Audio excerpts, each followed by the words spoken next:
Fordow, Natanz, and Esfahan in order to destroy or severely degrade Iran's nuclear program. And as the chairman of the Joint Chiefs will demonstrate, it was an incredible and overwhelming success. The order we received from our commander-in-chief was focused, it was powerful, and it was clear. We devastated the Iranian nuclear program. But it's worth noting the operation did not target Iranian troops or the Iranian people. For the entirety of his time in office, President Trump has consistently stated for over 10 years that Iran must not get a nuclear weapon. Full stop. Thanks to President Trump's bold and visionary leadership and his commitment to peace through strength, Iran's nuclear ambitions have been obliterated. Many presidents have dreamed of delivering the final blow to Iran's nuclear program, and none could until President Trump. The operation President Trump planned was bold and it was brilliant, showing the world that American deterrence is back. When this president speaks, the world should listen. And the U.S. military, we can back it up. The most powerful military the world has ever known. No other country on planet Earth could have conducted the operation that the chairman is going to outline this morning. Not even close. Just like Soleimani found out in the first term, Iran found out when POTUS says 60 days that he seeks peace and negotiation, he means 60 days of peace and negotiation. Otherwise, that nuclear program, that nuclear capability will not exist. He meant it. This is not the previous administration. The President Trump said no nukes. He seeks peace, and Iran should take that path. He sent out a truth last night saying this: any retaliation by Iran against the United States of America will be met with force far greater than what was witnessed tonight. Signed, the President of the United States, Donald J. Trump. Iran would be smart to heed those words. He's said it before, and he means it. I want to give recognition to the Chairman of the Joint Chiefs of Staff, the Joint Staff, General Eric Kurilla at CENTCOM, who did a phenomenal job, he and his staff, all of CENTCOM. Policy, across the board, this was a joint effort, and across the Pentagon effort. I want to recognize the pilots who flew those bombers, who flew those fighters, who flew those refuelers, warriors.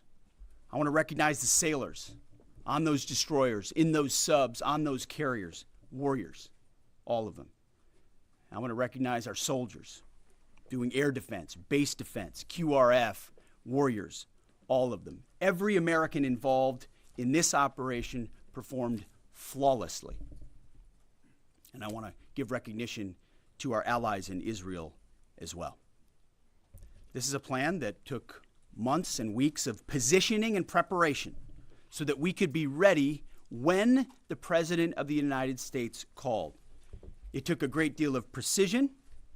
It involved misdirection and the highest of operational security. Our B-2s went in and out of downtown Tehran, of these nuclear sites, in and out and back without the world knowing at all. In that way, it was historic. A strike that included the longest B-2 Spirit bomber mission since 2001 and the first operational employment of the MOP, a massive ordnance penetrator. The mission demonstrated to the world the level of joint and allied integration that speak to the strength of our alliance and our joint forces. As President Trump has stated, the United States does not war, but let me be clear. We will act swiftly and decisively when our people, our partners, or our interests are threatened. Iran should listen to the President of the United States and know that he means it, every word. I want to give congratulations to our Commander-in-Chief. It was an honor to watch him lead last night and throughout, and to our great American warriors on this successful operation. God bless our troops. God bless America. And we give glory to God for his providence and continue to ask for his protection. I turn it over now to the chairman for specifics. Thank you, Mr. Secretary. Thanks for recognizing all of our folks out there doing our nation's work, and nice to see everybody on this early Sunday morning. Last night, on the President's orders, U.S. Central Command, under the command of General Eric Kurilla, executed Operation Midnight Hammer, a deliberate and precise strike against 3 Iranian nuclear facilities. This was a complex and high-risk mission carried out with exceptional skill and discipline by our joint force. I want to thank every service member, planner, operator that made this mission possible. Their actions reflect the highest standards of the United States Armed Forces. This operation was designed to severely degrade Iran's nuclear weapons infrastructure. It was planned and executed across multiple domains and theaters with coordination that reflects our ability to project power globally with speed and precision at the time and place of our nation's choosing. This was a highly classified mission with very few people in Washington knowing the timing or nature of this plan. I'll refer you to the graphic on the side as I walk you through some of the operational details. At midnight Friday into Saturday morning, a large B-2 strike package comprised of bombers launched from the continental United States. As part of the plan to maintain tactical surprise, part of the package proceeded to the west and into the Pacific as a decoy, a deception effort known only to an extremely small number of planners and key leaders here in Washington and in Tampa. The main strike package, comprised of 7 B-2 Spirit bombers, each with 2 crew members, proceeded quietly to the east with minimal communications. Throughout the 18-hour flight into the target area, the aircraft completed multiple in-flight refuelings. Once over land, the B-2s linked up with escort and support aircraft in a complex, tightly timed maneuver requiring exact synchronization across multiple platforms in a narrow piece of airspace, all done with minimal communications. This type of integration is exactly what our joint force does better than anyone else in the world.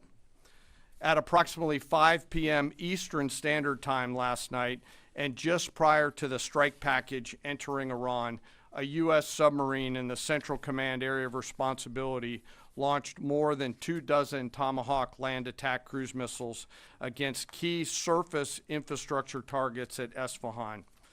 As the Operation Midnight Hammer strike package entered Iranian airspace, the U.S. employed several deception tactics, including decoys, as the 4th and 5th generation aircraft pushed out in front of the strike package at high altitude and high speed, sweeping in front of the package for enemy fighters and surface-to-air missile threats.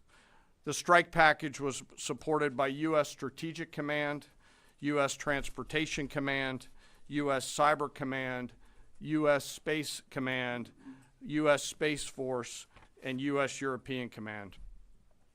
As the strike package approached Fordo and Natanz, the U.S. protection package employed high-speed suppression weapons to ensure safe passage of the strike package, with fighter assets employing preemptive suppressing fires against any potential Iranian surface-to-air threats. We are currently unaware of any shots fired at the U.S. strike package on the way in. At approximately 6:40 p.m. Eastern Standard Time, 2:10 a.m. Iran time, the lead B-2 dropped 2 GBU-57 massive ordnance penetrator weapons on the first of several aim points at Fordo.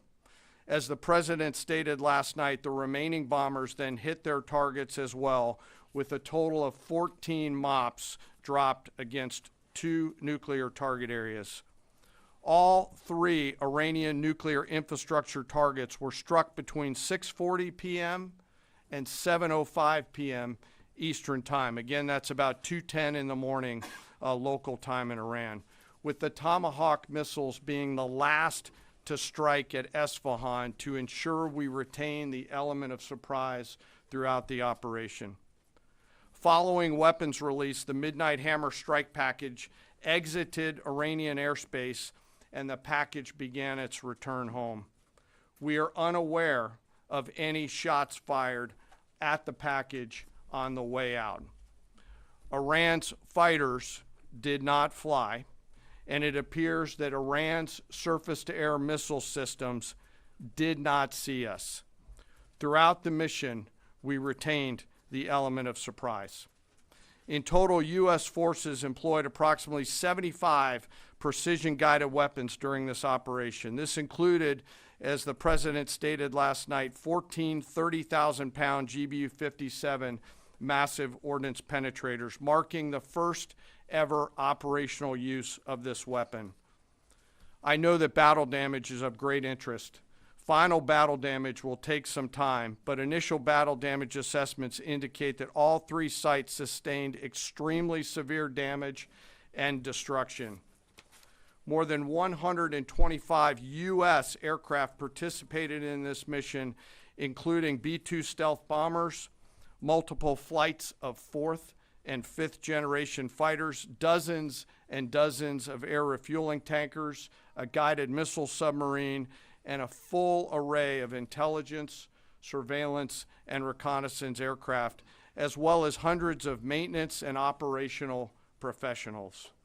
As the Secretary said, this was the largest B-2 operational strike in U.S. history and the second longest B-2 mission ever flown, exceeded only by those in the days following 9/11. Well prior to the strike, General Kepala elevated force protection measures across the region, especially in Iraq, Syria, and the Gulf. Our forces remain on high alert and are fully postured to respond to any Iranian retaliation or proxy attacks, which would be an incredibly poor choice. We will defend ourselves. The safety of our service members and civilians remains our highest priority.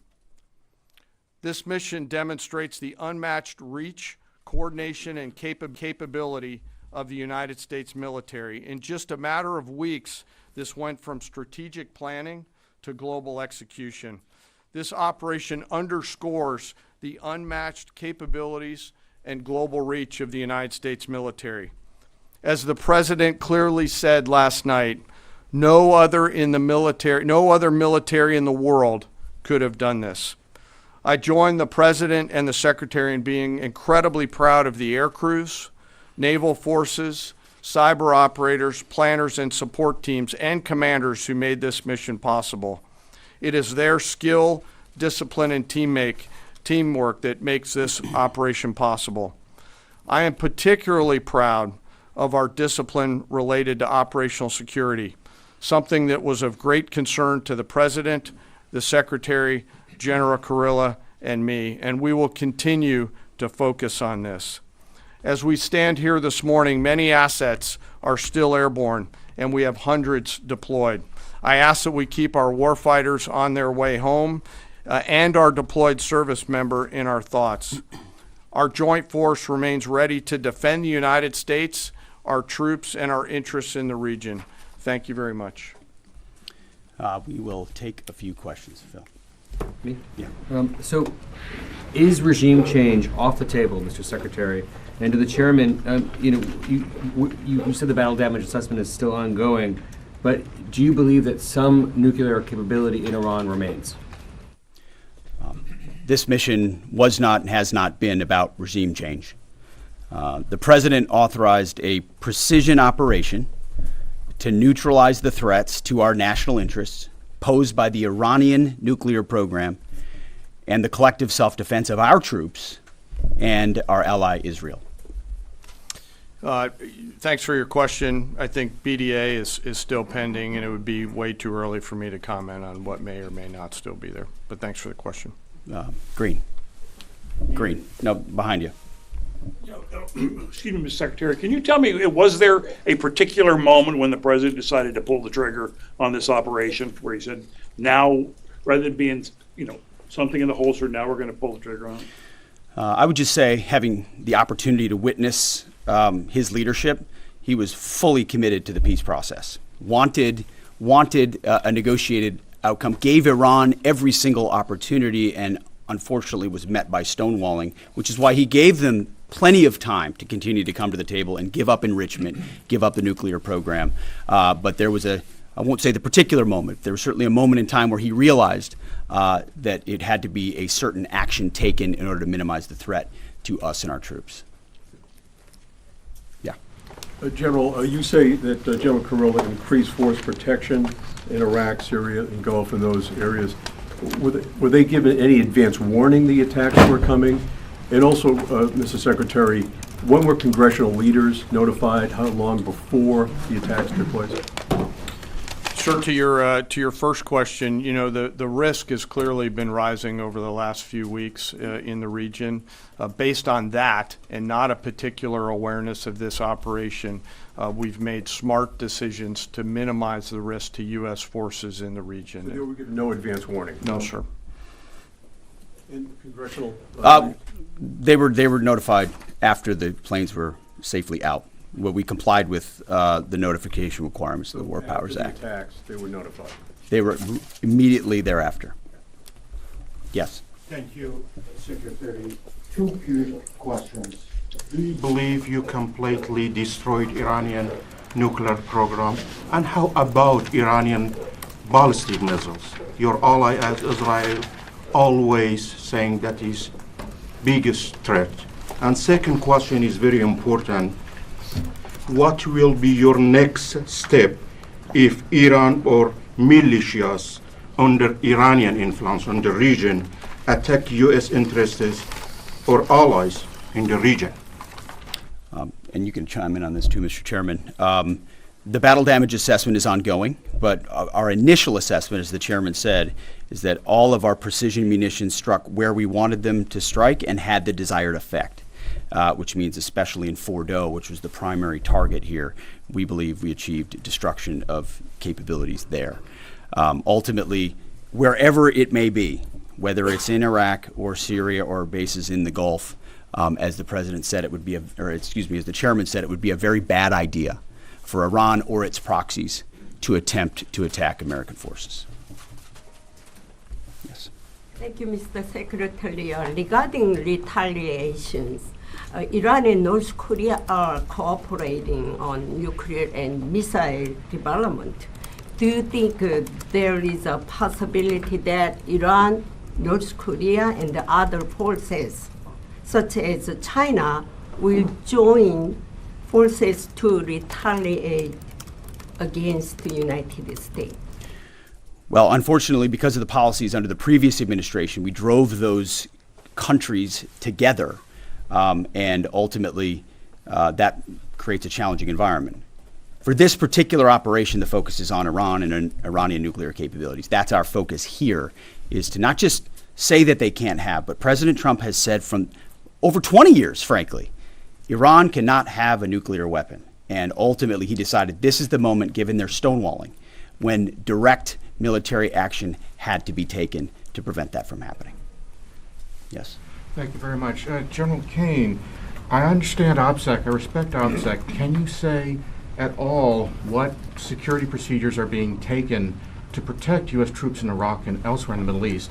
And Secretary Hegseth, as a global war on terrorism veteran, what do you say to veterans who may be concerned the U.S. is getting into another open-ended war in the Middle East over weapons of mass destruction? Thanks, sir, for the question. I won't comment on what force protection measures are being taken in the region. What I will say is we're being proactive and not reactive, and being very thoughtful about ensuring that we do all that we can to protect our forces out there. And I would just say, as the president has directed and made clear, this is most certainly not open-ended. It doesn't mean it limits our ability to respond. We will respond if necessary. The most powerful military in the world is postured and prepared to defend our people. But what the president gave us, as I said, was a focused, powerful, and clear mission on the destruction of Iranian nuclear capabilities. Those were the targets. That's what was struck. That's what was overwhelming. That's what was overwhelming. That's what the Iranian regime needs to understand, as the president put out last night. He wants peace. There needs to be a negotiated settlement here. We ultimately demonstrated that Iran cannot have a nuclear capability. That is a very clear mission set on this operation. Yes, hold on. Yes, right there. Thank you, Mr. Secretary. Question for the Secretary and the Chairman. How was this strike coordinated with the Israelis on a strategic level, militarily, and on a tactical level? Was there any direct Israeli military participation in this operation?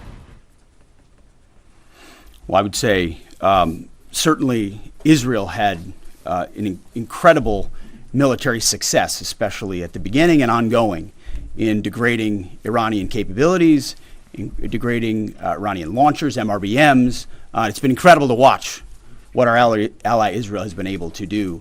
And there certainly have been conversations. I mean, General Ketua at CENTCOM has worked closely in the defense of Israel for many years. And part of this operation was the defense of Israel and the ongoing defense of Israel. But as it pertains to this strike, this was U.S. operated and U.S. led. We took advantage of some of the preparatory work that's been done over the past week and a half in terms of axis of approach. I won't get into the particulars, but as the Secretary said, it was a U.S. strike. We made sure we were not in the same piece of airspace and sky. Aside from that, that was the extent of it. We'll take a couple more. Yeah, right there. Question to the Secretary first. Are you concerned whatsoever now about the reaction from U.S. allies given the strike, particularly those in the Gulf?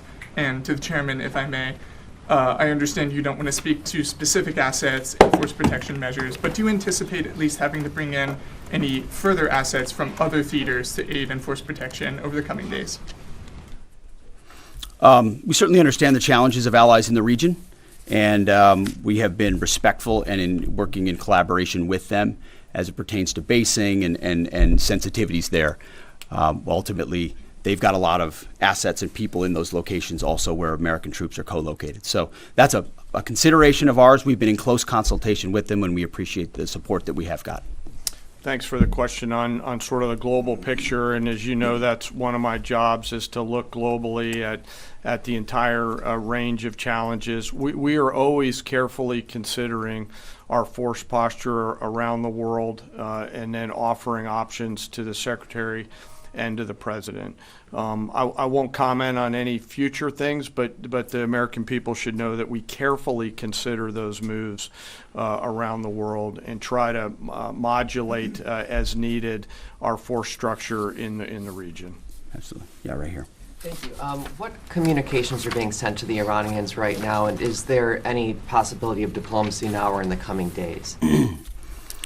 I can only confirm that there are both public and private messages being directly delivered to the Iranians in multiple channels, giving them every opportunity to come to the table. They understand precisely what the American position is, precisely what steps they can take to allow for peace, and we hope they do so. Yes. The president may not want an open-ended conflict. The Iranians may disagree. Are you prepared for a protracted war? Well, anything can happen in conflict. We acknowledge that. But the scope of this was intentionally limited. That's the message that we're sending. With the capabilities of the American military, nearly unlimited. So Iran, in that sense, has a choice.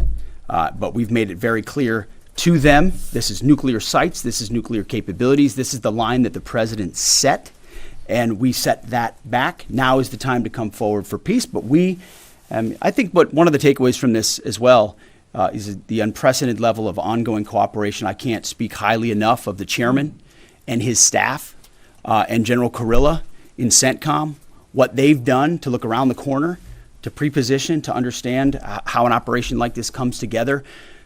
The scope and scale of what occurred last night would take the breath away of almost any American if you had an opportunity to watch it in real time. And I think Tehran is certainly calculating the reality that Planes flew from the middle of America in Missouri overnight, completely undetected over 3 of their most highly sensitive sites, and we were able to destroy nuclear capabilities. And our boys in those bombers are on their way home right now. We believe that'll have a clear psychological impact on how they view the future, and we certainly hope they take the path of negotiated peace. But I could not be more proud of how this building operated, of the precision, the sensitivity, and the professionalism of the troops involved in this effort. I will take one more. We'll take one more question. Yes, right there. Thank you, Mr. Secretary. Concerning the justification for these strikes, in March, the Office of the Director of National Intelligence released their threat assessment, concluding, quote, Iran is not building a nuclear weapon, and Khomeini has not authorized the nuclear programs he suspended in 2003, unquote. So what new intelligence does the U.S. have since then that the Iranians have changed their position on nuclear weapons? And does this new intelligence come from U.S. sources and methods, or are we getting this information from other countries? Well, I would just simply say that the president's made it very clear.